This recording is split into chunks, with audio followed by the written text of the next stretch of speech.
Veľké a odvážne realizácie si žiadajú veľký a odvážny povoz. No a presne na tomto tu dnes prišiel náš obľúbený kolega Kubo. No a tak si hovoríme, ako a lepšie začať video z tejto krásnej realizácie, než z korby tohto mohutného vozidla.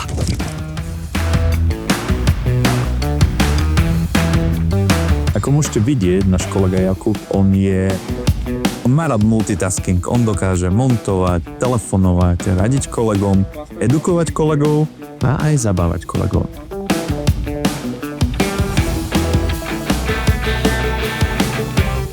Pán kolega, potrebujeme si vás odchytiť, lebo vy ste hrozne stále zaneprázdnení. Ako v priemere dlho trvá takáto montáž rámového zasklenia? Priemerná doba pri takomto jednom ráme by som povedal, že je zhruba 2,5 hodinky. Ak je to medzihliníkové profily, tak je to do 2 hodín realizácia jedného takéhoto zasklenia. Ak je to, poviem, stavebný otvor, tak to môže byť 3 hodiny. V prípade s takýmto profilom, že musíme znižovať celkový otvor stavebného otvoru, tak vtedy to môže byť do 4 hodín pri jednom rámovom zasklení. Čo montuješ najradšej? Čokoľvek od spoločnosti Obitek.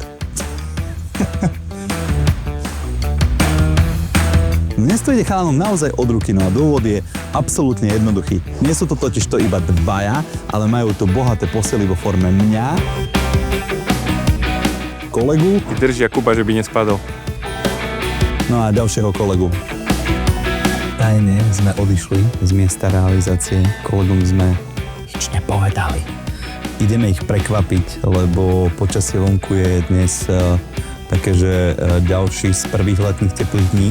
Takže podľa mňa by sa im zišlo niečo chladené, dobré, vynikajúce. Tak dekryte, že áno. A tak ideme v miestnej obci hľadať miestne potraviny. Dobrý deň páni, my sme počuli, že máme horúco. Na sebe hovorí vás potešiť. Trolova. Od Mrazíka. Od dneska viem, ako ťa budem volať.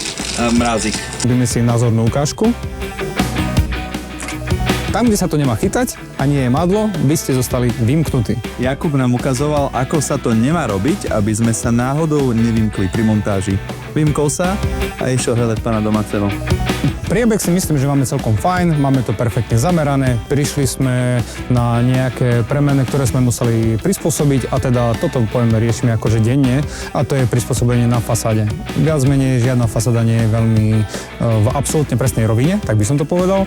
Takže tam potom je presne ten diel, ktorý sme si spomenuli, a teda komprimačná páska, aby sme prispôsobili tieto detaily a nerovnosti vedeli akože skopírovať a aby ten výsledný efekt stal za to. A teda pohľadovo, aby to boli čisté linie a aby ten produkt vyzeral pekne reprezentatívne. Kubu, tak ďakujeme ti za dnešok, že si ho tu strávil s nami, že si nám ukázal, ako sa montuje takéto zasklenie rámové. No a môžeme sa tešiť na ďalšie dobrodružstva, výlety a pracovné výjazdy so mnou a tuto s kolegom Jakubom.